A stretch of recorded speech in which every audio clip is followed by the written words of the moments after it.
ప్రభునందు ప్రియమైన దేవుని బిడ్డలుగా మరొక రోజు దేవుడు మనకు ఇచ్చినటువంటి ఈ మంచి సమయంలో కొద్ది నిమిషాలు దేవుని వాక్యాన్ని మన జ్ఞాపకం చేసుకుందాం.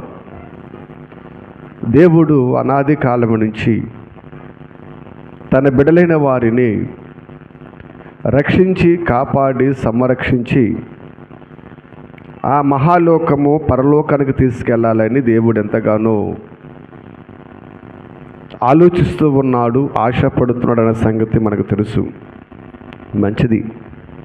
అయితే దేవుడు మనిషి కోసము ఎంతగా ఆలోచిస్తూ ఉన్నాడంటే, మనిషి పరిశుద్ధుడిగా, పవిత్రుడిగా, నిష్కలంకుడిగా, నిర్దోషిగా బ్రతకాలని దేవుని ఆలోచన. ఎందుకంటే మనకు తెలుసు, ఒక కలెక్టరు తన బిడ్డల కోసము ఏం ఆలోచిస్తూ ఉంటాడంటే, నా బిడ్డలు కూడా నా వేళ కలెక్టరు కావాలని ఆలోచిస్తూ ఉంటాడు కదా. ఒక మంచి వ్యాపారివేత్త తన బిడ్డల కొరకు ఇవి ఆలోచిస్తాడంటే, నా బిడ్డలు కూడా మంచి వ్యాపారములో అభివృద్ధి చెందాలి. ఎందుకు అని మనం ఆలోచన చేసినట్లయితే, వారి బిడ్డల వలె లేదా వారికంటే ఉన్నతమైన స్థానంలో ఉండాలని ఆలోచిస్తూ ఉంటారు. అంతే కదా. మనందరము ఏ పూటకి ఆ పూటకెళ్ళి పని చేసుకునే వాళ్ళము, మట్టిలో పని చేసుకునే వాళ్ళం, ఎండనక వాననక పని చేసుకునే వాళ్ళము. మరి మన బిడ్డలు కూడా అటువంటి మట్టిలో ఎండనక వాననక పని చేసుకుని ఆశపడతామా? ఆశపడము. ఏమంటాం?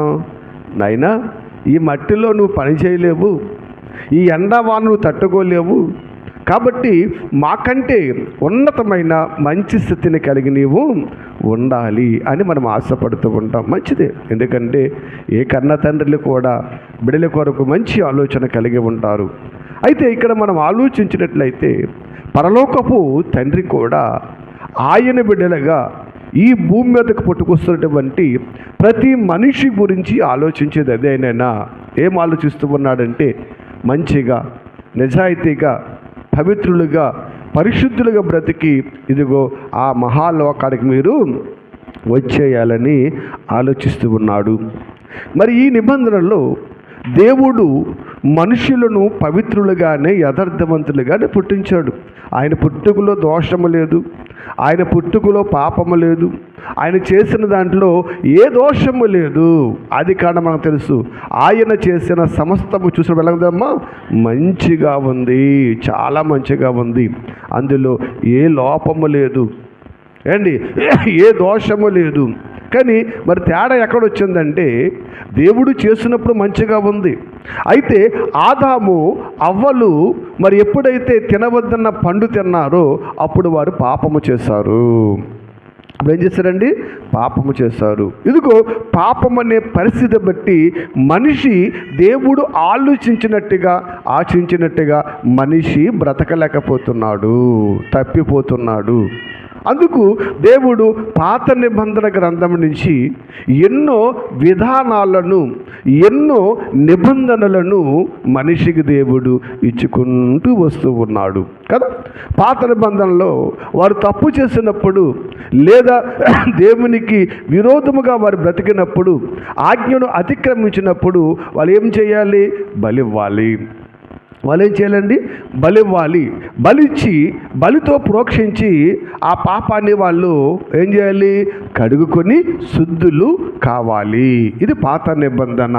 మరి చరిత్ర మనం చాలాసార్లు మనము ఆలోచిస్తూ ఉన్నాము.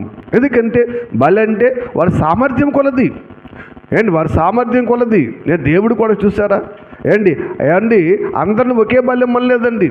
మీ అందరూ మరి కోడిని తీసుకురండి, లేదా మీ అందరూ గొర్రెని తీసుకురండి, మీ అందరూ మేక తీసుకురాలేదండి. నీ సామర్థ్యం కొలది. మేక ఉన్నవాడు మేక, గొర్రె ఉన్నవాడు గొర్రె. ఇలాగ ఏదున్నవాడు అది ఏమీ లేకపోతే కనీసం పిండి తీసుకురా, పిండి నూనె పట్టుకురమ్మన్నాడండి. ఎందుకంటే ఇలాగా ప్రతి మనిషి కూడా మార్పు చెందాలి, మారు మనసు పొంది ఆ మహాలోకానికి వెళ్ళి పాపాన్ని కడుగుకోవాలని దేవుడు అనాది కాలం నుంచి ఆలోచించుకుంటూ వస్తూ ఉన్నాడండి. అందుకే మనము ఆలోచన చేసినట్లయితే మరి దేవుడు చెప్పినటువంటి ఎన్నో మాటలు పాత నిబంధనలో మనం జ్ఞాపకం చేసుకుంటూ ఉన్నాము. ఎందుకంటే పాపానికి పరిహారము బలి అనేది మనకు తెలుసు.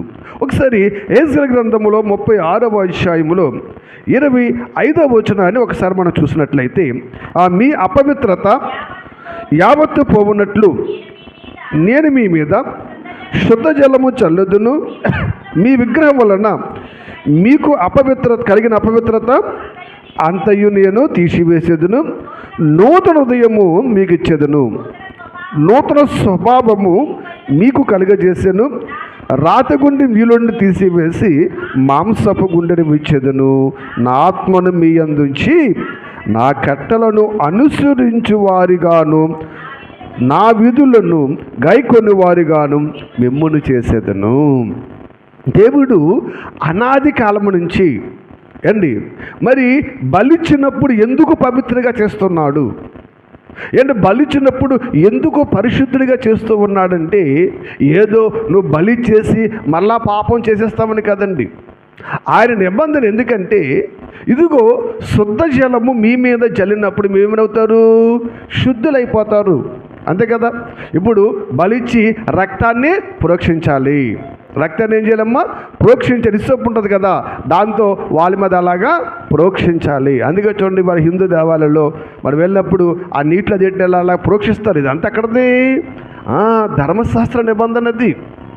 ఇలాగా అది ప్రోక్షించినప్పుడు ఆ శుద్ధ జలము పైనప్పుడు ఏమైపోతుంది, పవిత్రమైపోతుంది. కాబట్టి ఇటువంటి స్థితి ఎందుకు ఇచ్చాడంటే, మీరు మార్పు చెందమన్నది, మారమన్నది ఏంటంటే, మీరు మంచి హృదయం కలిగి, హృదయమ్మ మంచి హృదయము, మెత్తని హృదయము కలిగి దేవుని కట్టడలను విధులను అనుసరించడానికే దేవుడు మనిషిని ఇన్నిసార్లు పవిత్రపరుస్తూ ఉన్నాడు. ఇన్నిసార్లు మారడానికి, మార్పు చెందడానికి దేవుడు అవకాశం ఇస్తూ ఉన్నాడండి.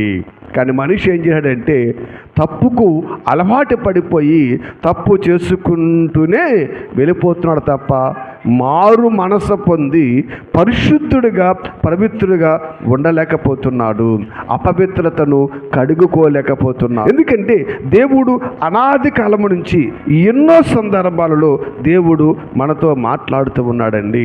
శుద్ధ జలము జల్లినప్పుడు, శుద్ధుడైనప్పుడు, అపవిత్రత పోయినప్పుడు, పవిత్రుడిగా నీవు ఉన్నప్పుడు, ఆ పవిత్రతలో ధర్మశాస్త్రాన్ని ఆచరించినప్పుడు, ధర్మశాస్త్రాన్ని అనుసరించినప్పుడు, ధర్మశాస్త్ర ప్రకారం బ్రతికినప్పుడు, ఆ ధర్మశాస్త్ర మాటలు నీ హృదయంలో భద్రము చేయబడతాయి. మీరు అపవిత్రులుగా ఉన్నారనుకోండి, దుష్టులుగా ఉన్నారనుకోండి, ఆ ధర్మశాస్త్ర మాటలు ఏమవ్వయి, భద్రము చేయబడవు, మార్పు కలగనివ్వవి, మనిషిని మారనివ్వవు.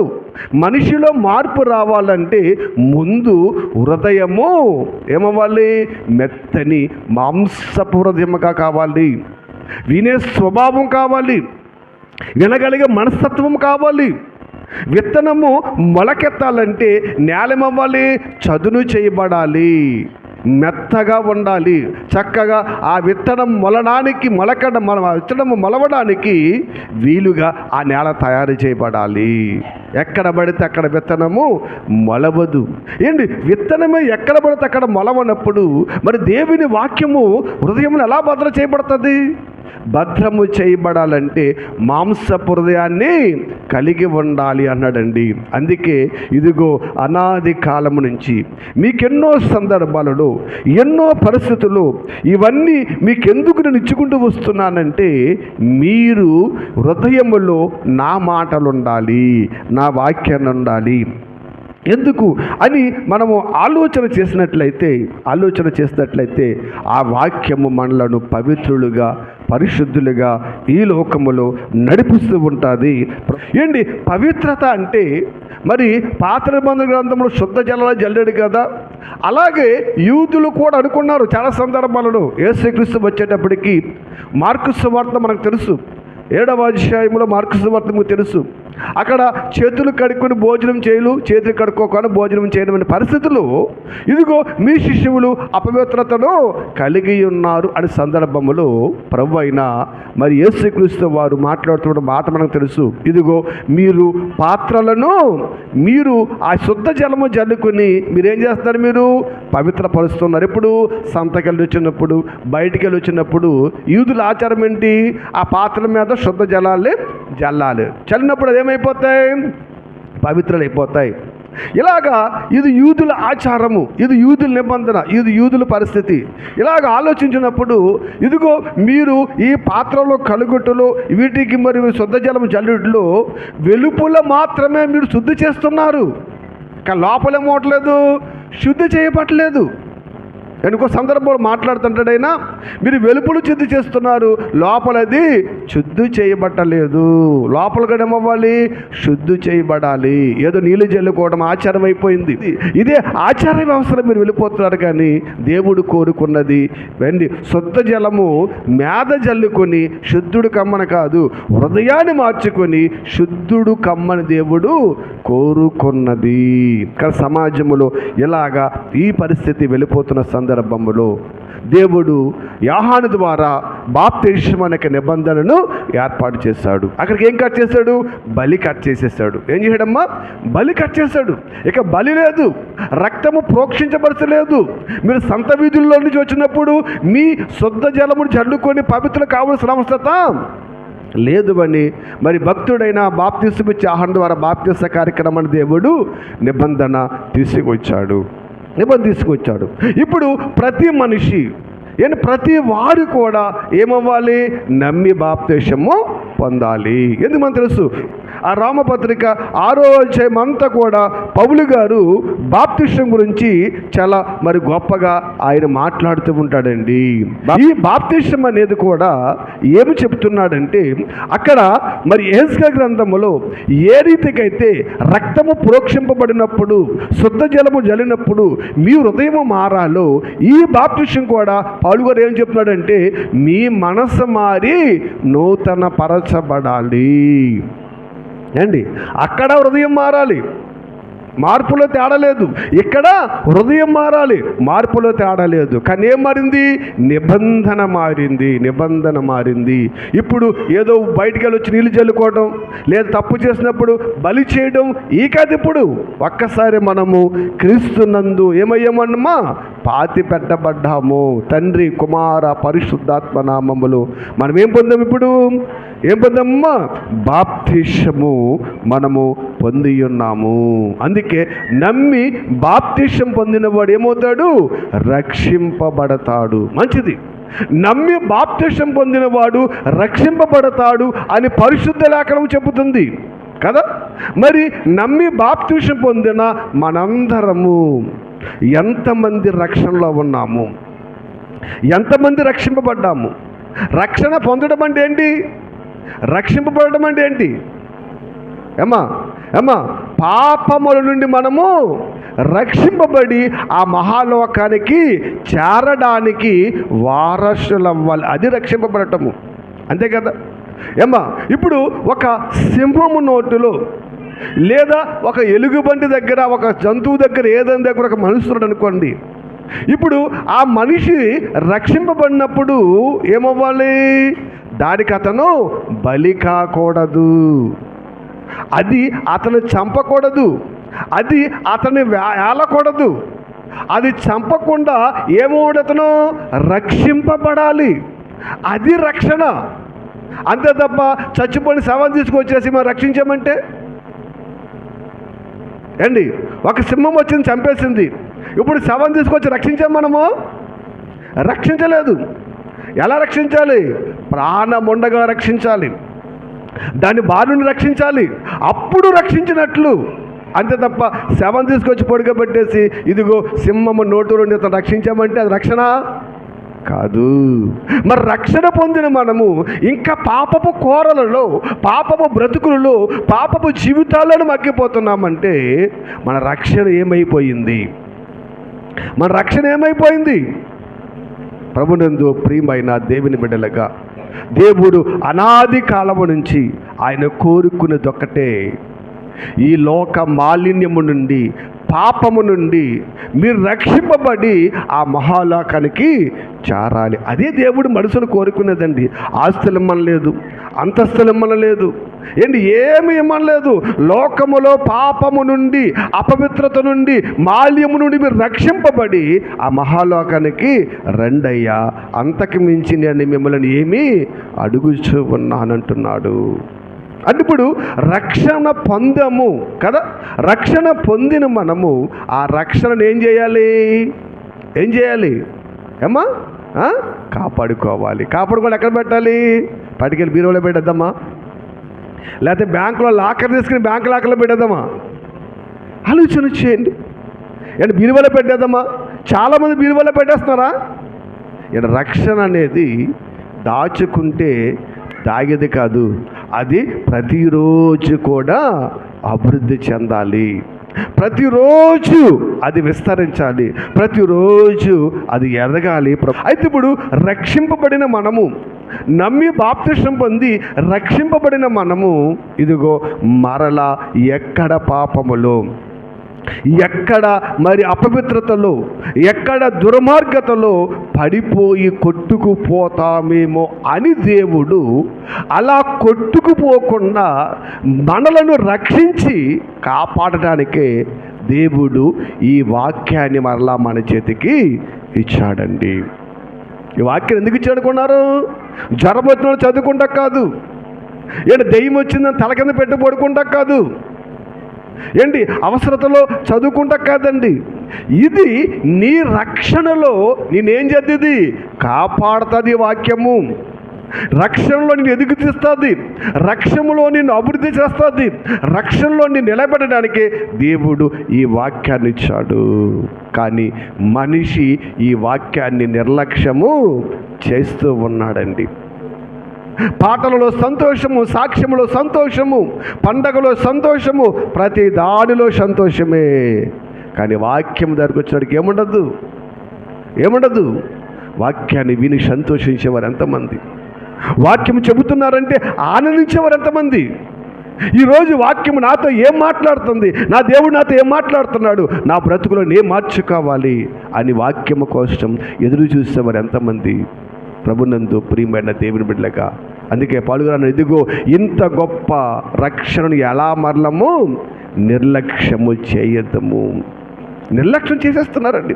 ఇప్పుడు కాదు, పౌలు గారు ఉండగానే ఈ వాక్యాన్ని నిర్లక్ష్యం చేస్తూ ఉన్నారు. వాక్యాన్ని పట్టించుకోవట్లేదు. ఆచారం, అలవాటు ఇలాగ అయిపోయింది.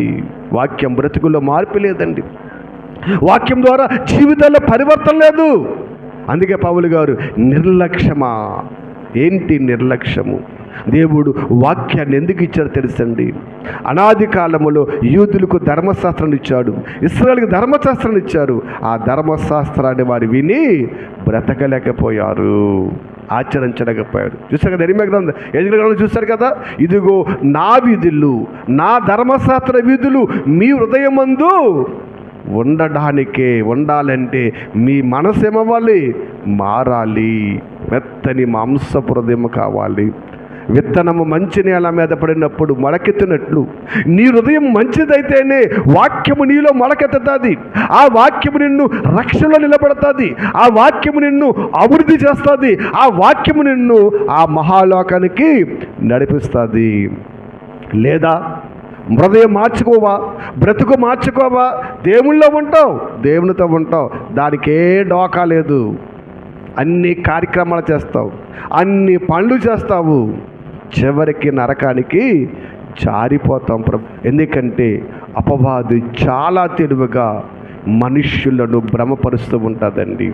దేవుని వైపు తిరగకుండా, దేవుల్లో బ్రతకకుండా, ఆయన ఆలోచన ప్రకారము జీవించకుండా చాలా ముసుగును ధరించి ఎన్నో పరిస్థితుల్లో అది మనుషులను పాడు చేస్తూ ఉంటుంది. కాబట్టి ఒకసారి మనం ఆలోచన చేసినట్లయితే పౌలు గారు ఎఫెసీయులకు రాస్తూ ఒక చక్కటి మాట రాస్తూ ఉన్నాడు. ఎన్నోసార్లు మనం చదివిన మాట 2వ అధ్యాయం 1వ వచనం చూడండి. మీరు మీ అపరాధముల చేత, మీ పాపముల చేత మీరు చచ్చిన వారై ఉండగా ఆయన మిమ్మును క్రీస్తుతో కూడా బ్రతికించెను. చూడండి, మీ అపరాధముల చేత, మీ పాపముల చేత మనమందరం ఎలాగున్నాం? చచ్చిన వారమై ఉన్నాము. ఇప్పుడు చచ్చిన వారమై ఉన్న మనలను దేవుడు ఏం చేశాడు? క్రీస్తుతో కూడా బ్రతికించాడు. దేని ద్వారా? బాప్తిస్మము ద్వారా. ఇప్పుడు క్రీస్తుతో కూడా బ్రతికిన మనము ఎలా బ్రతకాలి? క్రీస్తు వలె బ్రతకాలి, క్రీస్తుకు దాసులుగా బ్రతకాలి, పరలోక రాజ్యవారసులుగా బ్రతకాలి, పాపపు జీవితాన్ని అంతను కూడా విడిచిపెట్టి బ్రతకాలి. మరి బ్రతకగలుగుతున్నామా? జీవించుతున్నావు అన్న పేరు మాత్రం ఉంది, కానీ నీవు మృతుడివే అనే ప్రకటన గ్రంథం రాయబడుతూ ఉంటుంది. ఏంటండి? క్రీస్తుతో కూడా బ్రతికిన మనం మృతులమా? అంటే బ్రతికిన మనం సజీవులుగా లేమా? ఎక్కడ ఉంటాం? సజీవులుగా ఉండాలంటే నీలో జీవవాక్యము ఉండాలి. ఆ వాక్యం నిన్ను అభివృద్ధి చేయాలి, ఆ వాక్యం నిన్ను మరి మెరుగుపట్టాలి, ఆ వాక్యం నిన్ను చక్కటి స్థితి కలిగి తీసుకెళ్ళాలి. లేదు లోకములో అన్నీ మనలోనే ఉంటాయి, కానీ వాక్యానికి మాత్రం మనిషికి చోటు లేదు. ఆయనతో మేము బ్రతికించినప్పుడు యోహాను అన్నాడు, జీవించుచున్నావన్న పేరు మాత్రం ఉందగా నీవు మృతుడివే. మళ్ళీ ఏమైపోయాము? మళ్ళా పాపపు జీవితంలోకి వెళ్ళిపోయాం, మళ్ళా మృతుల్లోకి వెళ్ళిపోయాము. ఆ పాపపు జీవితంలో కొట్టుకుపోకుండా, ఆ మృతుల్లోకి వెళ్ళిపోకుండా ఉండడానికే దేవుడు ఈ పరిశుద్ధ వాక్యాన్ని మనకిచ్చాడు. అనుదినము మనతో మాట్లాడుచున్నాడు, అనుదినము ఆయన మనం బోధిస్తూ ఉన్నాడు. చాలా జాగ్రత్తగా మనం ఆలోచించాలి. అదే అధ్యాయం 13 చూడండి. ఆయనను మునుపు దూరస్తులైన మీరు ఇప్పుడు క్రీస్తునందు ఆయన రక్తం వల్ల సమీపస్తులై ఉన్నారయ్యా. ఒకప్పుడు చూస్తే దేవునికి మీకు సంబంధం లేదు, దేవునికి మీరు దూరస్తులు, అసలు దేవుడిని మీరు చూడకుండా పట్టించుకోకుండా మీరు వదిలేసిన పరిస్థితి. అయితే క్రీస్తు రక్తం ద్వారా ఇప్పుడు మేము ఎవరికి సమీపిస్తులయ్యారు? దేవునికి సమీపిస్తులయ్యారు. కాబట్టి ఈ సమీపాన్ని, ఈ బంధుత్వాన్ని, ఈ దగ్గర స్థితిని మనం ఏం చేసుకోకూడదు? పోగొట్టుకోకూడదండి. దేవుడు ఇచ్చినటువంటి ప్రేమను, దేవుడికి మనకి మరి ప్రభువుని యేసుక్రీస్తున్నటువంటి ఈ స్నేహాన్ని కానీ, కదా మధ్యవర్తి ఆయనే కదా, ఇవన్నిటిని మనం ఏం చేయాలి? చాలా జాగ్రత్తగా కాపాడుకోవాలి. ఎందుకంటే దేవునికి మనము దూరం అయిపోయామనుకోండి, ఎవరికి దగ్గర అవుతాం? దెయ్యానికి దగ్గర అవుతాము. అందుకే మీరు సమీపస్తులయ్యారు నాయన. ఇప్పుడు మీరు దూరంగా వెళ్ళకండి. మీరు ఎప్పుడైతే దూరంగా వెళ్ళిపోతారో ఆల్రెడీ వాడు ఎక్కడున్నాడు? కాచి కూర్చున్నాడు. జాగ్రత్త అని దేవుడు ఎన్నో సందర్భాలలో మనతో మాట్లాడుచున్నాడు ప్రభువు. ఎందుకంటే దేవుడు ఈ వాక్యాన్ని మనకెందుకు ఇచ్చాడు? ఈ వాక్యం ద్వారా మన బ్రతుకులు మరి మార్చుకోవాలని దేవుడు ఎన్నో విధాలుగా మనతో మాట్లాడుచున్నటువంటి మాటలను మనం ఆలోచించినట్లయితే ఒకసారి అపొస్తలుల కార్యాలు 20వ అధ్యాయము 32వ వచనాన్ని ఒకసారి మనం చూద్దాం. ఇప్పుడు దేవునికి ఆయన కృపావాక్యమునకు మిమ్మును అప్పగించుచున్నాను. ఆయన మీకు క్షేమాభివృద్ధి కలుగు చేయుటకును పరిశుద్ధ పరుచబడిన వారందరిలో స్వాస్థ్యం అనుగ్రహించుటకును శక్తిమంతుడు అంటున్నాడు. చూడండి, ఇక్కడ అపోస్తలుడైనటువంటి లూకా గారు రాస్తూ ఒక చక్కటి మాటను ఆయన మాట్లాడుతున్న మాట చూస్తే ఆయన అంటున్నాడు, ఆయన పౌలు గారి ద్వారా చెప్పబడిన మాట ఆయన రాస్తున్నాడు. చూడండి, ఇప్పుడు దేవునికి ఆయన కృప వాక్యమునకు మిమ్మును నేను అప్పగించుచున్నాను. ఎవరికి అప్పగించాడమ్మా? దేవునికిని ఆయన కృపావాక్యానికి మిమ్మల్ని అప్పగించేశాను. ఎందుకంటే మీరు లోకములో ఉండకూడదు, లోక పరిస్థితుల్లో ఉండకూడదు. లోకము చాలా ప్రమాదకరమైంది. ఈ లోక అధికారి అపవాది. ఈ లోకము దుష్టుని యందు ఉన్నది. అది ఎన్నో సందర్భాలలో ఎంతోమంది దైవజనుల ద్వారా మనం వింటూ ఉన్నాము. కాబట్టి ఇక్కడ మీరు ఆలోచించినట్లయితే ఇదిగో వాక్యమునకు మిమ్మును అప్పగించేశాను కదా. ఇప్పుడు వాక్యానికి మనల్ని అప్పగించేశారు కదా. అప్పగించినప్పుడు ఈ వాక్యం మనల్ని ఏం చేయాలి? ఏం చేయాలమ్మా? అభివృద్ధి కలిగించాలి, క్షేమము కలిగించాలి. ఏంటి మనల్ని ఏం చేయాలండి అమ్మా? పరిశుద్ధపరచబడి ఆ పరలోక స్వాస్థ్యానికి మనలను అర్హులుగా చెయ్యాలంటే వాక్యం ఎక్కడుండాలి? హృదయములో ఉండాలి. హృదయములో ఉండాలి. ఆలోచన చేయండి. ఏంటి 1వ తరగతిలో వేసిన పిల్లవాడు ఎక్కడి వరకు వెళ్ళాలి? ఎక్కడి వరకు వెళ్ళాలండి? చక్కటి ఉద్యోగాన్ని సంపాదించేటువంటి స్థితి వరకు వెళ్ళాలి. తన కాళ్ళ మీద తను నిలబడాలి. తన భవిష్యత్తు తను చూసుకోవాలి.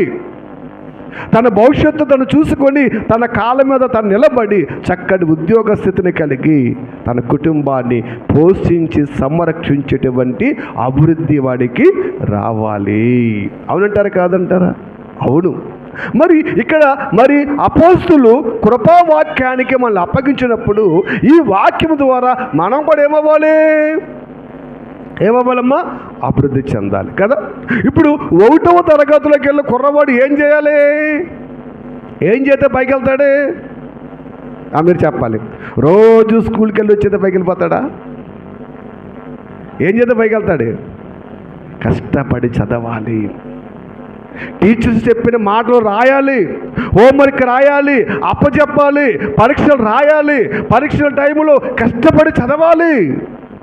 తన నిద్రను అన్నిటిని పక్కకు పెట్టి, ఆట పాటలు పక్కకు పెట్టి, చదువు మీద ధ్యాస ఉంచి చక్కగా అతన్ని చదువునప్పుడండి ఆ తరగతులలో ఒకటి అలాగా అభివృద్ధి చెందుతూ వెళతాడే కదా. అంతేగాని నాకు 100కు 100 అటెండెన్స్ ఉందని స్కూల్కి వెళ్ళి వచ్చిందంటారా అని అతను ఏమవుతాడు? అభివృద్ధి చెందడు. సంవత్సరం అంతా స్కూల్కి వెళ్ళొచ్చు, చివరి పరీక్షలు ఏమవుతాడు? ఫెయిల్ అయిపోతాడు. ఎక్కడుంటాడు? మళ్ళీ అదే తరగతిలో. మళ్ళా సంవత్సరం అంతా స్కూల్కి వెళ్ళొచ్చు, మళ్ళా చివరి పరీక్షలో ఫెయిల్ అయిపోయి మళ్ళీ అదే తరగతిలో ఉంటాడు. ఎక్కడికి వెళ్తాడు? తరగతి అభివృద్ధి చెందాలంటే, ఎక్కాలంటే ఏమవ్వాలి? పరీక్షల్లో పాస్ అవ్వాలి. మనము కూడా దేవుని బిడ్డలుగా కృపా వాక్యానికి ఆయన మనల్ని అప్పగించినప్పుడండి మనము కూడా మన వంతు దేవుని కోసం కష్టపడాలి, దేవుని కోసం శ్రమపడాలి, దేవుని కోసం ఎన్నో పరిస్థితులను భరించుకుంటూ మనలో మనం తగ్గించుకుంటూ దేవునిలో మనం ఏమన్నాడమ్మా? అభివృద్ధి చెందాలి. అప్పుడే ఆ కృపావాక్యము మనలో వృద్ధిని కలిగిస్తూ ఉంటుంది. అంతే తప్ప ఏండి నేను కూడా చర్చిలో 365 రోజులు చర్చిలో ఉంటానండి, సంవత్సరానికి 52 వారాల్లో ఏ వారం నాకు ఆబ్సెంట్ లేదంటే కుదరదు. అటువంటి వాళ్ళు ఏమాడు? ఎస్ఐ గ్రంథం ఏమన్నాడు? అసలు సన్నిధికి రమ్మన్నా వాడు ఎవడు రాని అన్నాడు. వచ్చావంటే దానిని వినాలి. విన్న వాక్యము నీ హృదయాన్ని మార్చాలి, నీ బ్రతుకును మార్చాలి, నీ జీవిత విధానాన్ని మార్చాలి, నిన్ను దేవునితో సత్సంబంధానికి అనుబంధాన్ని కలిగించి వెళ్ళాలి. అంతే తప్ప వెళ్ళామంటే తరగతి పాస్ అవ్వకుండా వాడు అక్కడే ఉంటాడు, మనం ఇక్కడే ఉంటాం. వాడు అక్కడే ఉంటాడు, మనం ఇక్కడే ఉంటాం. వాడికి మనకి తేడా ఏమీ లేదు. ప్రభునందు ప్రియమైన దేవుని బిడ్డలుగా అందుకే వాక్యము ఏమవ్వాలమ్మా? వాక్యం ఏమవ్వాలి? ఎదిగించాడంటే ఆయన ఈ కృపావాక్యం మీకు అప్పగించారు కదా, ఆయన మీకు క్షేమాభివృద్ధి కలగజేసు పరిశుద్ధపరచబడిన స్వాస్థ్యము మీకు అనుగ్రహించుటకైనా శక్తిమంతుడు. కాబట్టి ఆయన వాక్యానికి మీరు ఆసక్తులు కండి, ఆ వాక్య ప్రకారం మీరు బ్రతకండి అని ఇక్కడ చక్కటి మాటలు మనకి కనబడుతూ ఉన్నాయి. ఇంకా మనం ఆలోచన చేసినట్లయితే పేతురు గారు రాసినటువంటి 2వ పత్రికలో అపోస్తలుడైనటువంటి పేతురు గారు రాసినటువంటి 2వ పత్రికలో 1వ అధ్యాయము 4వ వచనాన్ని ఒకసారి మనం చూద్దాం. ఆయన మనకు అమూల్యమును అత్యధికమైన వాగ్దానములను అనుగ్రహించి ఉన్నాడు. దురాశను అనుసరించుట వలన లోకమందున్న భ్రష్టత్వమును ఈ వాగ్దానముల మూలముగా మీరు తప్పించుకొని దైవ స్వభావమునందు పాలివారగినట్లు వాటిని అనుగ్రహించాడంటండి. చూడండి, దేవుడు ఈ వాక్యాన్ని మనకి ఎందుకు ఇచ్చాడు? ఈ వాక్యాన్ని దేవుడు మనకు ఎందుకు ఇచ్చాడు? ఎందుకు ఇలాగా ఆదివారం శుక్రవారం ప్రార్థన ఉన్న ప్రతిసారి దేవుడు మనతో మాట్లాడుచు ఉన్నాడు? జాగ్రత్తగా ఆలోచన చేయండి ప్రభునందు ప్రియమైన దేవుడి బిడ్డలుగా. ఎందుకంటే వచ్చాము వెళ్ళామంటే సంఘములో గౌరవం ఉండొచ్చు, సంఘములో అటెండెన్స్ ఉండొచ్చు ఏండి, కానీ ఆ పరలోకానికి మాత్రం మనము చేరలేము. ఈ మన ప్రయాసము, ఈ మన కష్టము ఎలాగోలాగా కుంటుకుంటైనా ఆ మహాలోకానికి చేరాలి. అదే మన జయమండి. దానికి మించినది మరొకటి దేవుడు మనలను అడగలేదు. కాబట్టి ఇక్కడ చూడండి ఏమన్నాడంటే ఆ మహిమ గుణాదాసం బట్టి ఆయన మనకు అమూల్యములను అత్యధికమైన వాగ్దానములను అనుగ్రహించి ఉన్నాడు. అమూల్యమైనవంట, చాలా గొప్పవి దేవుని వాగ్దానాలు, దేవుని వాక్యాన్ని, దేవుని మాటలు ఆయన మనకిచ్చాడంటండి. ఇచ్చాడు. మరి ఇచ్చినప్పుడు ఈ మాటలు, ఈ వాక్యము మనల్ని ఏం చేయాలంట? దురాశను అనుసరించడం వలన లోకం ఉన్న భ్రష్టత్వమును ఇన్ని మనలను తప్పించాలి. మీకు అర్థమైందా? ఏమా ఈ వాక్యం మీరు చూస్తే అని అంటాడైనా, ఇప్పుడు ఈ వాక్యం నేను మీకు ఇచ్చాను కదా, ఈ వాగ్దానం మీకు ఇచ్చాను కదా, ఈ వాగ్దానం మిమ్మల్ని ఏం చేయాలంటే దురాశలలో ఉన్నటువంటి ఈ లోకంలో ఉన్న భ్రష్టత్వం నుంచి వాక్యం ఏం చేయాలని మిమ్మల్ని తప్పించాలి. అంటే వాక్యం విన్నప్పుడు మనల్ని ఏమి రావాలి?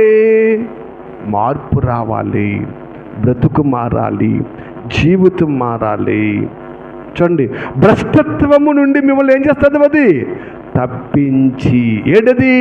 వాగ్దానము, దేవుని వాక్యము. ఎందుకంటే ఆ వాక్యము భ్రష్టత్వం నుంచి మనం తప్పించలేదనుకో, ఆ భ్రష్టత్వం నుంచి తప్పుకోలేదనుకో, ఆ పాపం నుంచి తప్పుకోలేదనుకో, వాక్యానికి విలువేముంది? వాక్యానికి విలువేముంది? వేసుకున్న ట్యాబ్లెట్ రోగం తగ్గాలి. రోగం తగ్గనప్పుడు ఎన్ని మందులు వేసుకున్నా ఉపకారం లేదండి. అలాగే బ్రతుకు మారినప్పుడు, జీవితం మారినప్పుడు ఎంత వాక్యాన్ని ఇంటి ఉపకారమే ఉంది. అదే అన్నాడే పౌలు గారు, పేతురు గారు మాట్లాడుతుండే మన చక్కగా ఆయన మాటను అర్థం చేసుకుంటే, భ్రష్టత్వమును ఈ వాగ్దానముల మూలముగా మీరు తప్పించుకొని దైవ స్వభావమునందు పాలివారగునట్లు మీరు వాటిని అనుగ్రహించెను. చూసారా? భ్రష్టత్వాన్ని తప్పించుకొని ఎక్కడికి వెళ్ళిపోవాలి మనమండి? ఏండి, దుష్టుడి నుంచి దేవుని దగ్గరికి వెళ్ళిపోవాలి. దైవత్వం మనలో వచ్చేయాలి, దేవుడు తత్వం మనం వచ్చేయాలి, క్రీస్తుని పోలి మనం నడుచుకోవాలి, క్రీస్తు వలె మనం నడుచుకోవాలి. అది దేవుని నిబంధన. అందుకు దేవుడు ఈ వాక్యాన్ని దేవుడు మనకిస్తూ ఉన్నాడు. ప్రభునందు ప్రియమైన దేవుని బిడ్డలుగా దేవుడు మనతో మాట్లాడుచున్నాడంటే ఆయన ఊరికినే మాట్లాడలేడండి. ఏదో వాక్యం వినేసి వెళ్ళిపోవడానికి, సరదాకి, కాలక్షేపానికి ఆయనతో మనతో మాట్లాడండి. దేవుని బిడ్డలుగా ఆలోచన చేయండి. నువ్వు భ్రష్టత్వం తప్పించుకొని దైవత్వాన్ని పొందాలి. మరి పొందుతున్నామా? ఒక్కసారి మనమే ప్రశ్న వేసుకుందాం. దైవత్వం ఉన్నవాళ్ళు స్థితి ఎలాగుంటుంది, భ్రష్టత్వం ఉన్నవాళ్ళు ప్రవర్తన ఎలాగుంటుంది? లోకంలో చూసినప్పుడు మనకిట్టే అర్థమైపోతుంది. అపోస్తుల జీవితాలు, అపోస్తుల బ్రతుకులు ఏంటి, లోకములో ఎంతోమంది భక్తుల బ్రతుకుల జీవితాలు మనకు అర్థమైపోతూ ఉంటాయి. కాబట్టి వాక్యము ఏం చేయాలమ్మా? భ్రష్టత్వం తప్పించి దైవత్వాన్ని మనకి ఇవ్వాలి. అప్పుడే మన విన్న వాక్యం మనలో ఫలిస్తూ ఉన్నట్టు. కాబట్టి ఇంకా మనం ఆలోచన చేసినట్లయితే కొరింథీయులకు రాసిన 2వ పత్రికలో పౌలు గారు మాట్లాడుతూ ఒక చక్కటి మాటను అక్కడ ఆయన కూడా మాట్లాడుతున్నారు. చూడండి ఒకసారి, కొరింథీయులకు రాసిన 2వ పత్రిక 7వ అధ్యాయము 1వ వచనాన్ని ఒకసారి మనం చూద్దాం. ప్రియులారా, మనకు ఈ వాగ్దానములు ఉన్నవి గనుక దేవుని భయముతో పరిశుద్ధతను సంపూర్తి చేసి శరీరమును ఆత్మకును కలిగిన సమస్త కల్మషము నుండి మనలను పవిత్రులుగా చేసుకుందుము. పౌలు గారు అన్నారు, కొరింథీలో ఉన్న ప్రజలకు రాస్తూ, ప్రియులారా, ఈ వాగ్దానము అంటే ఈ దేవుని మాటలు, ఈ వాక్యము, ఈ వాగ్దానములు ఏమనడమ్మా, మనకు ఉన్నవి కనుక ఈ వాక్యము ఇప్పుడు మనం ఏం చేయాలంట, మనం ఏం చేయాలమ్మా, పరిశుద్ధతను సంపూర్తి చేసుకుంటా కంటండి ఏం చేయాలంట, శరీరమునకును ఆత్మకు కలిగిన సమస్త కల్మషము నుండి మనలను, ఒకటి శరీరము, రెండు ఆత్మ, ఈ రెండిళ్ళకు ఉన్నటువంటి కల్మషాన్ని ఈ వాక్యం ఏం చేయాలమ్మా, పవిత్రులుగా చేయాలి. అందుకంటాడండి, మీ అవయవములను దుర్నీతి సాధనములకు అప్పగింపకండి. అవయవాలంటే అన్నీ వచ్చేస్తాయి. ఆలోచన చేయండి. ఏంటి ఇక్కడ మనం ఆలోచన చేసినట్లయితే పౌలు గారు చూడండి ఏమన్నాడంటే భయముతో పరిశుద్ధతను సంపూర్తి చేసుకొని మీరు ఏం చేయాలి, మీరమ్మా శరీరమునకు ఆత్మకు కలిగిన సమస్త కల్మషాన్ని మీరేం చేయాలి, ఏం చేయాలి, సమస్త కల్మం నుండి మిమ్మల్ని పవిత్రులుగా చేసుకోవాలి. అంటే ఇప్పుడు వాక్యం మన కడగాలి, వాక్యము మన జీవితాన్ని కడగాలి, మన బ్రతుకుని కడగాలి. కడగనప్పుడు ఉపయోగం లేదు కదా. మరి స్నానం చేస్తారు కదా, ప్రతిరోజు చేస్తున్నాం, వారం రోజు చేస్తున్నామా, ప్రతిరోజు చేసినా మన రంగు మారుతాం కదా, ప్రతిరోజు చేసినా మన రంగు మారుతాం. కొంతమంది చూడండి వారం రోజు స్నానం చేస్తారు, ఎర్రగా ఉంటారు. మొన్న ఆయన అంటున్నాడులే, బెంగాలీలో ఉంటారు కదా, వాళ్ళు అంటండి 3 రోజులకు 4 రోజులకు స్నానం చేస్తారండి, ఎంత ఎర్రగా ఉంటారంటే అన్నాడు ఆయన. వాళ్ళ శరీర తత్వం అది. ఆయన అన్నాడు 3 రోజులకి 4 రోజులకి స్నానం చేస్తారని, రోజు స్నానం చేయాలంటే వాళ్ళండి. కానీ వాళ్ళు ఎలా కొంటారు, చక్కగా ఎరగొంటారు. మనం చూడండి పీస్ అరిగిపోద్ది, సొబ్బు అరిగిపోద్ది కదా, అవసరం చెయ్యి కూడా అరిగిపోద్ది, మన రంగు మారుతాం. ఇక్కడ చూడండి, ఇక్కడ సందర్భం ఏంటంటే మనం ప్రతిరోజు స్నానం చేస్తాం కదా, స్నానం చేసేటప్పుడు మనము సబ్బులు వాడతాం కదా, సబ్బులు వాడినప్పుడు ఆ సబ్బు ఎలా ఉండాలి, చక్కటి సువాసన కలిగి ఉండాలి. రెండోది మన శరీరానికి ఉన్నటువంటి మట్టిని, మాలిన్యాన్ని శుభ్రము చేయాలి కదా. ఈ సబ్బు శుభ్రము చేయలేదనుకో, మాలిన్యం లేదనుకో, మళ్ళీ ఏం చేస్తాం, వెంటనే సబ్బు మార్చేస్తాం కదా. టీవీలో చూపిస్తాడు, ఇదిగో మా సబ్బు వాడండి, ఏ మలినం మీకు ఉండదు అంటాడండి కదా. అయితే ఇక్కడ మనం ఆలోచన చేసినట్లయితే ఎప్పుడైతే ఈ శరీరానికి మంచి స్మెల్, మంచి శుభ్రత ఇవ్వదో అప్పుడు మనం ఏం చేస్తాం, సబ్బులు మార్చేస్తాం. అంటే ఏ సబ్బు అయితే ఈ శరీరానికి బాగుంటుందో అది ఎంత ఖరీదైన కొడుకుని మనము వాడుకుంటాం, మంచిదే కదా. అది శరీరంలో ఉన్న మట్టిని పోగొట్టడానికి కదా. మరి ఈ శరీరంలో మీద ఉన్న పాపాన్ని పోగొట్టడానికి మనం ఏం వాడాలంటున్నాడు, ఏమన్నాడమ్మా, వాక్యం అనే సబ్బు. ఏమన్నాడమ్మా, నా వాక్యము చాకలవాణి సబ్బు వంటిది. చాకలవాణి సబ్బు మీ బట్టలు ఎలాగైతే శుభ్రపరుస్తుందో అలాగే వాక్యము కూడా మీ దేహాన్ని ఏం చేయాలి, శుభ్రము చేసేయాలి. ఆత్మయు శరీరం అని చెప్పాడు పౌలు గారు ఇక్కడండి. రెండింటిని కూడా పవిత్రంగా చేయాలి, రెండింటిని కూడా ఏం చేయాలి, శుభ్రము చేయాలి. కల్మషము నుండి మిమ్మల్ని ఏం చేయాలమ్మా, పవిత్రులుగా చేయాలి. అలాగా ఉతక స్నానము నీకు చేయబడినప్పుడు, అలాగా నువ్వు మారినప్పుడు వాక్యం నీళ్ళేం చేయట్లేదు, పని చేయట్లేదు. వాక్యం పని చేస్తే మనం ఎలా ఉండాలి, మంచి స్మెల్. ఎవరికి, పరిమళ వాసన. యేసుకి తినడమ్మా పరిమళ వాసనగా ఉన్నారు దేవునికి. మనము కూడా ఆ దేవునికి పరిమళ వాసనగా ఉంటామండి. చూడండి, కల్మషాన్ని కడగాలి వాక్యం అండి. అలాగా కల్మషాన్ని కడగకపోతే, భ్రష్టత్వాన్ని తీసివేయకపోతే, దేవుని దగ్గర చేయకపోతే ఎన్ని సంవత్సరాలు వాక్యం వింటే ఏం ఉపయోగము. కనీసం లోకంలో ఎంజాయ్ అన్నా చేద్దామనిపిస్తుంది. అక్కడికి పోయాక ప్రభునందు ప్రియమడ దేవుని బిడ్డలాగా చాలా జాగ్రత్తగా ఆలోచించాలి. జీవితం చాలా చిన్నది, పెద్దదనుకోకండి. చాలా చిన్న జీవితము.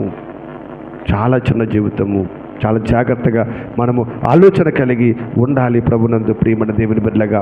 అందుకే మళ్ళీ ఎఫెసీ గ్రంథం 4వ అధ్యాయంలో మీరు చూస్తే, ఎఫెసీ గ్రంథం 4వ అధ్యాయం చూస్తే 22వ వచనంలో అక్కడ కూడా ఒక చక్కటి మాటను దేవుడు చెబుతున్నాడు. చూడండి, ఈ వాక్యము, ఈ వాగ్దానము అసలు ఏం చేయాలి, మనం ఎలా రక్షించాలి, దీనివల్ల మనకి ఏంటి ఉపకారము అనే కొద్ది మాటలు మనం జ్ఞాపకం చేసుకుంటున్నాం. కావున మునుపటి ప్రవర్తన విషయములో అయితే మోసకరమైన దురాశల వలన చెడిపోవు మీ ప్రాచీన స్వభావమును వదులుకొని అన్నాడు కదండి. ఇక్కడ మనం ఆలోచన చేసినట్లయితే మరి పౌలు గారు ఎఫెసీలో ఉన్న సంఘానికి రాస్తూ ఒక చక్కటి మాట రాస్తూ ఉన్నాడు. అయ్యా, మునుపటి కాలములో, గత కాలములో ఇదిగో మీరు పాపాలు చేశారు, మోసాలు చేశారు, అబద్ధాలు ఆడారు, బూతులు ఆడారు, ఎన్నో మిస్టేకైన కార్యక్రమం, జారత్వము చెప్పండి చాలా ఉంటాయండి. ఇవన్నీ మీరు చేశారు, అన్నీ మీరు చేశారు, నేను కాదంటలేదు. ఇప్పుడైతే ఏం చేయాలి? వాటన్నిటిని విడిచిపెట్టాలి, వాటన్నిటిని విడిచిపెట్టాలి. విడిచిపెట్టకపోతే ఇదిగో వాక్యం నీలో ఏం చేయట్లేదు, పని చేయట్లేదు. వేసుకున్న మందు నీకు పని చేయట్లేదు.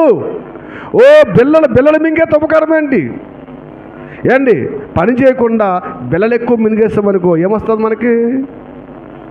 ఏమొస్తుంది? బిల్లలు ఎక్కువ మింగితే ఏమొస్తాయి?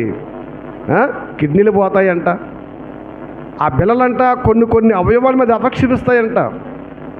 కొంతమందికి పెరాలసిస్ స్ట్రోక్ వస్తుందంటండి. అందుకే మనం ఆలోచించి వేసుకున్న బిల్ల రోగానికి పనిచేయాలి, వేసుకున్న బిల్ల రోగానికి పనిచేయాలి. విన్న వాక్యము ఆత్మకు శరీరానికి మాలిన్యాన్ని, ఆత్మకు శరీరానికి ఉన్న మాలిన్యాన్ని ఈ వాక్యము కడిగివేయాలి. అందుకే ఆయన మాట్లాడుచండి, మునిపటి ప్రవర్తన మోసకర దురాశలో చెడిపోయిన స్వభావం వదిలేసుకున్నారు. ఇప్పుడు చిత్తవృత్తి యందు నూతన పరచబడిన వారై నీతియు యథార్థమైన భక్తి గల వారై దేవుని పోలికగా సృష్టింపబడిన నవీన స్వభావాన్ని ధరించుకోవాలి. మంచి నూతన స్వభావుడికి రావాలి. నీ పాత జీవితం నీలో ఉండకూడదు, నీ పాత బ్రతుకు నీలో కూడకూడదు. మునుపటి కాలంలో నేను అవి చేసి ఇలా చేసి అలా బ్రతకడం కుదరదు. అవన్నీ దేవుని దగ్గరకు వచ్చినాడికి విడిచిపెట్టాలి. నేను తగ్గించుకొని దేవుని దగ్గర హెచ్చింపబడుతూ ఆయనకు కనబడుతూ ఈ లోకంలో బ్రతకాలి. ప్రభునందు ప్రియమైన దేవుని బిడ్డలుగా ఆలోచన చేయండి. ఎందుకంటే ఓ పాత జీవితాన్ని మనం విడిచిపెట్టాలి. మన జీవన శైలిలో ఎన్ని విడిచిపెట్టేసామండి అండి. మన ఈ జీవన శైలిలో ఎన్ని విడిచిపెట్టేసాం. ఒకప్పుడు మన తాతల మరి వస్త్రధారణ కానీ, తిండి కానీ, జీవన విధానం కానీ ఏంటి? ఇప్పుడు మన వస్త్రధారణ, మన జీవన విధానం ఏంటి? మారిందా మారలేదా? చాలా మారిపోయింది, చాలా మారిపోయింది. మరి లోకములో నీ బ్రతుకులో ఇన్నిటిని విడిచిపెట్టేసి అభివృద్ధి అని, టెక్నాలజీ అని ఆలోచిస్తూ ఎన్నో వాటిని మరి ఆచరిస్తున్న నీవు దేవుళ్ళు ఎందుకు మారలేకపోతున్నావు? దేవుళ్ళు ఎందుకు మార్పు రాలేకపోతుంది అంటే ఇదిగో ఇక్కడ కూర్చున్నా నీ మీద ఎవడు? సాతాను, అపవాది. అందుకే బ్రతుకుల మార్పు ఉండదు. దేవుడుంటే ప్రతి వాక్యాన్ని విశ్లేషిస్తాడండి. పరిశుద్ధాత్మ మనలో ఉంటే ఇది నిజమే కదా, ఇది కరెక్టే కదా, నా బ్రతుకు మార్చుకోవాలని మాటలు, ఆలోచనలు కలిగిస్తూ ఉంటాడు. అదే దుష్టుడు అనుకోండి, అంతేలే, ఆయన్ని మామూలే, ఇవన్నీ మనం చేయగలమేంటి, మనం బ్రతకగలమేంటి, అలాగ మన బ్రతుకు నీరుగా చేసి మన నాశనానికి నడిపించేస్తాడు. అదిగో మోసకరమైన ఆ దురాశలు విషయంలో ఇప్పుడు ప్రవర్తన విడిచిపెట్టేస్తారు. ఇప్పుడు వాక్యాన్ని వింటున్నారు, క్రీస్తు దగ్గరకు వచ్చారు, నమ్మి బాప్తిసం పొందిన మీరు ఇప్పుడు ఏమైపోవాలి? నూతన స్వభావము, నూతన పరిచిపడిపోవాలి, బ్రతుకులు మారిపోవాలి, జీవితాలు మారిపోవాలి. మారుతున్నాయా? వాక్యము మందు లాంటిది, వాక్యము ఔషధము లాంటిది, వాక్యము మెడిసిన్ లాంటిది. జ్వరానికి పారాసెటమాల్ ఎలాగో పాపానికి వాక్యము అటువంటి మంచి ఔషధము. ఈ వాక్యము మనలో మార్పు రావాలి, పరిస్థితులు మారాలి, పాతదంతా విడిచిపెట్టి నూతన స్వభావాన్ని దేవుడు మనకివ్వాలి. ఇంకోసారి కొలస్సీలకు రాసిన పత్రికలో 3వ అధ్యాయములో 7వ వచనం ఒకసారి చూద్దాం. 7వ వచనం చూద్దాం, చూడండి. పూర్వము వారి మధ్య జీవించినప్పుడు మీరు వీటిని అనుసరించి నడుచుకుంటుని, ఇప్పుడైతే మీరు కోపమును, ఆగ్రహమును, దుష్టత్వమును, దోషలను, మీ నోట బూతు మాటలన్నిటినీ విసర్జించడి. ఇందాక మనం చదువుకున్న ఎఫెసీ పత్రికలో పూర్వపు పాపపు స్థితిని విడిచిపెట్టడం అంటే విడిచిపెట్టాలంట. పాపములో చాలా ఉన్నాయి మనకు పరిస్థితులు. కొలస్సీకి రాస్తూ పౌలు గారు మాట్లాడుతూ చూడండి, ఏమన్నాడంటే, ఇదిగో పూర్వము వారి మధ్య జీవించినప్పుడు మీరు వీటన్నిటినీ అనుసరించి నడుచుకున్నారయ్యా. ఇప్పుడు క్రీస్తులోకి వచ్చేసారు, నమ్మి బాప్తిసం పొందారు, రక్షణలో మీరు ఉన్నారు. ఈ రక్షణలో మీరు ఎదగాలంటే, ఈ రక్షణ మీరు అభివృద్ధి చెందాలంటే, ఈ రక్షణ దేవునికి మీకును మధ్య సంబంధాన్ని దగ్గర చేసి ఆ మహాలోకానికి వెళ్ళాలంటే ఇదిగో విడిచిపెట్టండి అని ఇక్కడ నేను రాస్తుండమ్మా. ఏమంటే కోపము, ఆగ్రహము, దుష్టత్వము, దూషణ, మీ నోట బూతులు, ఇంకా కదా చాలా ఉంటాయి. జారత్వము, వ్యభిచారము, కామకత్వము, ఇలాగా అసూయ, చాలా చాలా ఉంటాయండి. వీటన్నిటిని మనం ఏం చేయాలంటమ్మా? విడిసర్జించాలి, విడిచిపెట్టాలంటే ఎలా విడిచిపెడతాం? ఎలా విడిచిపెడతాం? ఆలోచించండి. ఏంటి, జ్వరము మన శరీరాన్ని విడిచిపెట్టాలంటే ఏం కావాలి? టాబ్లెట్ కావాలి. అవును కదంటారా? తగ్గిపోతుంటారండి ఒకప్పుడు. ఇప్పుడు ఏం తగ్గదండి. ఏం కావాలి? కంపల్సరీ టాబ్లెట్ కావాలి. ఒకప్పుడు నూనె రాస్తే తడుకొట్టేది తగ్గిపోద్ది. ఇప్పుడు మనం ఏం చేస్తాం? టాబ్లెట్కి అలవాటు పడిపోయాం. పారాసెటమాల్ వేసుకుంటే కానీ జ్వరం మన్నించిపోదు. మరి పాపం మన్నించిపోవాలంటే వాక్యం అనే ఔషధం వల్ల పనిచేయాలి. ఈ వాక్యం అనే మెడిసిన్ మనం తినాలి. దీన్ని ఆ నిలువెల్ల మనము ఆస్వాదించుకోవాలి. అరికాలం అది నన్నెత్తే వరకు వాక్యము నీలో ఉండాలి, వాక్యము నీతో ఉండాలి. అప్పుడే వీటన్నిటిని మనం విసర్జించగలము. అందుకే వాక్యము చాలా విలువైనది, వాక్యం పరిపూర్ణమైనది. అందుకే అపోస్తలులు ఎంతోమంది ఈ వాక్యానికి వాళ్ళు ఏమైపోయారమ్మా? ఆకర్షితులైపోయి వాక్యము కొరకు బ్రతుకులనే పణంగా పెట్టేశారు, జీవితాలనే అర్పించేశారు. మహానుభావులు, ప్రభునందు ప్రియమైన దేవుడు. ఇదిగో మునుపటి విషయంలో మీరు అలాగున్నారు. ఇప్పుడు ప్రాచీన స్వభావము కొత్త విడిచిపెట్టేసి నూతన స్వభావాన్ని మీరు ధరించుకోవాలంటే మీరేం చేయాలి? వాక్యాన్ని చాలా జాగ్రత్తగా వినాలి. వాటిని విడిచిపెట్టాలంటే వాక్యమే. ఏంటి, పాపాన్ని ఈ లోకములో మన నుంచి దూరపరచాలంటే, దుష్టత్వాన్ని మన నుంచి దూరపరచాలంటే, చెడుని మన నుంచి తీసివేయాలంటే ఈ లోకములో ఏ వైద్యుడి వల్ల కాదు, ఒక పరమ వైద్యుడి వల్లనే అది సాధ్యమండి. పాపమని రోగము, దుష్టత్వమని మలినము, శరీర మాలిన్యము ఇవన్నీ తీయాలంటే పరమ వైద్యుడు తప్ప ఎవ్వరి వల్ల కాదు. ఆ పరమ వైద్యుడు తన మాటలను వాగ్దానాలుగా, వాక్యాలుగా మనకి ఇచ్చాడు. ఇవే మనల్ని శుద్ధి చేయును, పవిత్రపరుషును, నిష్కలంకములుగా ఉంచును, నిర్దోషులుగా ఉంచును, నీతిమంతులుగా చేయును. ఏంటయ్యి? దేవుని మాటలు, దేవుని వాక్యము. చాలా జాగ్రత్తగా మనం ఆలోచన చేయాలి. ఎందుకంటే ఇవాళ ప్రపంచం అంతా అనుకుంటుందండి, నమ్మి బాప్తిసం పొందేసాము, మేమందరం కూడా ఆయన పిల్లలమే అనుకుంటున్నారు. అవునా? అందరూ ఆయన పిల్లలు కాదండి, లోకమంతా ఆయన పిల్లలే. నువ్వు బాప్తిసం పొందినా పొందకపోయినా, దేవుడిని నమ్మినా నమ్మకపోయినా, ప్రతి వారు ఆయన పిల్లలే. కానీ ప్రత్యేకింపబడిన వారు కొంతమంది ఉన్నారు. ఆ పిల్లలు ఆ మహాలోకానికి వెళ్ళేవారు. ఎవరనుకున్నారు? పిల్లలు బాప్తిసం తీసుకున్న అందరూ కాదండి. ఎవరనుకున్నారు? చూడండి ఒకసారి యోహాను సువార్త 10వ అధ్యాయము 34 నుంచి చదువుదాం. 34, 35 చూడండి. అందుకు యేసు, మీరు దైవములని నేనంటిని మీ ధర్మశాస్త్రం రాయబడి ఉండలేదా? లేఖనము నిరర్ధకం కానరదు కదా. దేవుని వాక్యము ఎవరికి వచ్చును వారే దైవములు అని చెబుతున్నాడండి ఇక్కడ. అందరూ దేవుని పిల్లలు కాదా? అందరూ దేవుళ్ళు కాదా? ఆయన పిల్లలు అగుటకు దేవుడు అధికారం ఇస్తాడంట. యోహాను 1వ అధ్యాయం ఒకసారి 12. తన్ను ఎందరూ అంగీకరించరో వారందరికీ, అనగా తన నామమందు విశ్వాసముంచే వారికి దేవుని పిల్లలగుటకు ఆయన అధికారము అనుగ్రహించెను. దేవుని పిల్లలగుటకు అధికారం ఎవరు కనుగరించాడంట? ఆయన యందు విశ్వాసం ఉండాలి, క్రీస్తును అంగీకరించాలి. అంగీకరించడం అంటే ఏంటి? ఇవాళ క్రీస్తు అంటే మనకే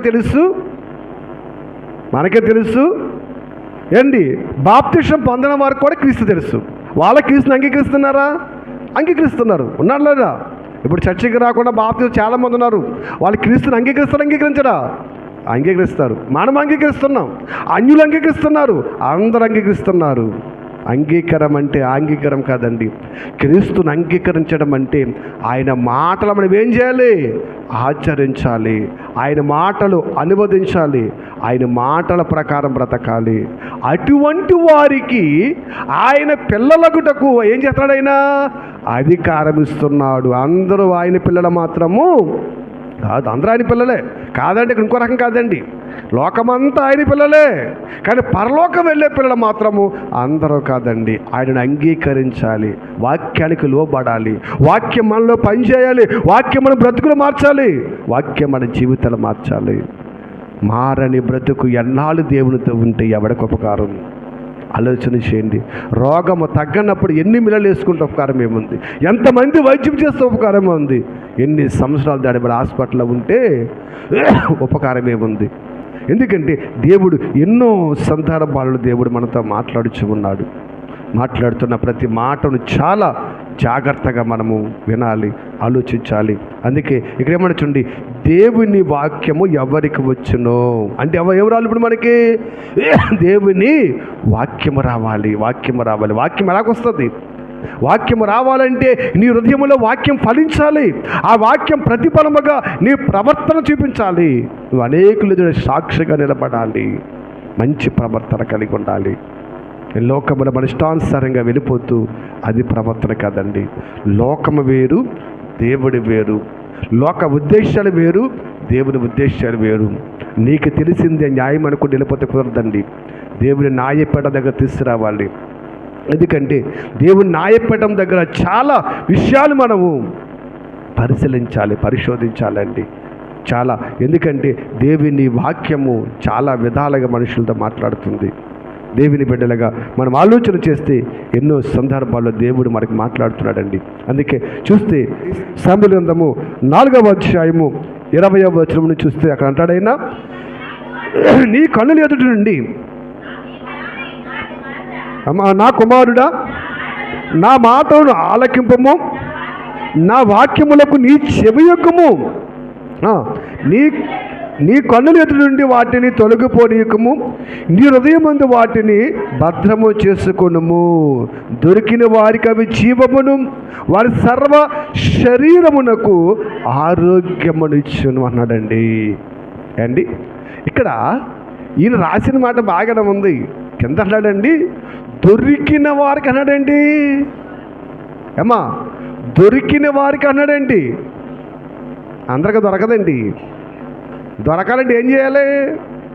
ఏమా దొరకాలంటే ఏం చేయాలి? మొన్న కూడా పుట్టినరోజు జరుపుకున్నాడు. నిజంగా మనుషులు ఎంత వెరైటీ అంటే, ఆడు గుర్రం మీద వెళ్తావు, వెనకాల 10 మంది మోటార్ సైకిల్ వేసుకెళ్తూ ఆడు పుట్టినరోజు డబ్బులు చెల్తున్నాడు రోడ్డు మీద. పుట్టినరోజుకి డబ్బులు, వాడే గుర్రము, వాడు ఫ్రెండ్స్ వెనకాల మోటార్ సైకిళ్ళు, పుట్టినరోజుకి డబ్బులు చేస్తున్నాడు రోడ్డు మీద అండి. ఇప్పుడు ఆ డబ్బు దొరకాలంటే ఏం చేయాలి? ఏం చేయాలి? ఇంటికాడికి వచ్చిన రాంటి వచ్చేద్దండి, రోడ్డు మీద పడి వెతకాలి. ఆ డబ్బు వెళ్ళినప్పుడు ఎంతోమంది వెళ్ళిపోతారు, ఎంతోమంది పరిగెడతారు. దెబ్బలు తగిలితే, నలిగిపోతాయి, బట్టలు చిరిగిపోతాయి, బాడైపోతుంది. కానీ ఏం చేయాలి? డబ్బుని ఒకటి సాధించాలి, 2 వెతకాలి. వెతికితేనే కానీ దొరకదు. నాకు తెలుసు కదా, ముత్యము ఎక్కడ పడిపోయినాడు ఏం చేద్దండి? వెతకాలి, వెతికితే దొరుకుతుంది. ఇక్కడ కూడా మరి ఆయన మాట్లాడు చూడండి, దొరికిన వారికి అది జీవము. దొరకాలని ఏం చేయాలి? కష్టపడి వెతకాలి. ఏదో కూర్చుంటే వచ్చేదు, కష్టపడి వెతకాలి. దేవుని వాక్యాన్ని కూడా చాలా జాగ్రత్తగా వినాలి. వాక్యము అన్ని హృదయాల్లో పనిచేయదండి. ఏ హృదయం అయితే మెత్తగా ఉంటుందో, ఏ హృదయం అయితే మార్పు కలిగి ఉంటుందో, ఏ హృదయం అయితే నిష్కలంకముగా ఉంటుందో అటువంటి హృదయంలోనే వాక్యం పనిచేస్తుంది. అందుకంటాడు ఎరిమే కాదు, ఇదిగో మీ హృదయములను దున్నండి, వేడి పారిపోయినాయి, ముళ్ళ పొదలు పోయినవి, గచ్చ పొదలు పోయి ఆ ముళ్ళ పొదలు గచ్చ పొదలను తీసేసి దున్నేయండి, అప్పుడు విత్తనాలు చల్లండి, చక్కగా పనిచేస్తాయి. అందుకే ఈయన మాట్లాడుతున్నాడు చూడండి, నా కుమారుడు నా మాటలు ఆలకి, నా వాక్యము చెగువు, అవి నీ కన్నీళ్ళు ఎదురుండి ఎప్పుడు కూడా తొలగిపోనివ్వకయ్యా, వాటిని నీ హృదయం మీద ఏం చేయాలి, దాచుకోవాలి. ఎందుకు తెలుసా, నీ కన్నులు ఎదురు వాక్యం ఉన్నప్పుడు నువ్వు చాలా జాగ్రత్తగా ఉంటావు. నీ హృదయం మీద రాసుకున్నప్పుడు నోట మాట మన ప్రవర్తన అన్నీ చాలా జాగ్రత్తగా ఉంటాయి. అంటే మాటలో మనము అదుపు లేదంటే, పనుల్లో మనం అదుపు లేదంటే, క్రియలో అదుపు లేదంటే మనకేమి లేదు, కన్నులు ఎదుట వాక్యము లేదు, హృదయములో వాక్యము లేదు.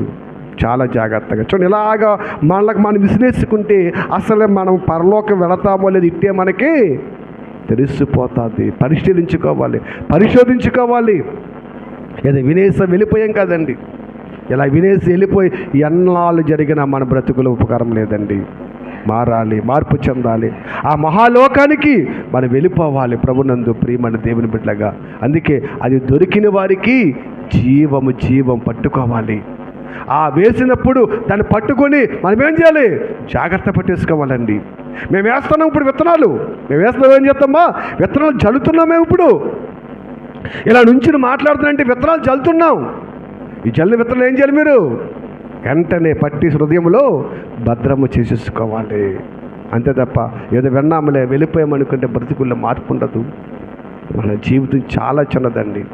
ఏమో ఏ క్షణాన్ని ఏమైపోతుందో ఎటువంటి పరిస్థితులు, లోకము చూస్తే చాలా భయంకరమైన పరిస్థితుల్లో ఉన్నామండి.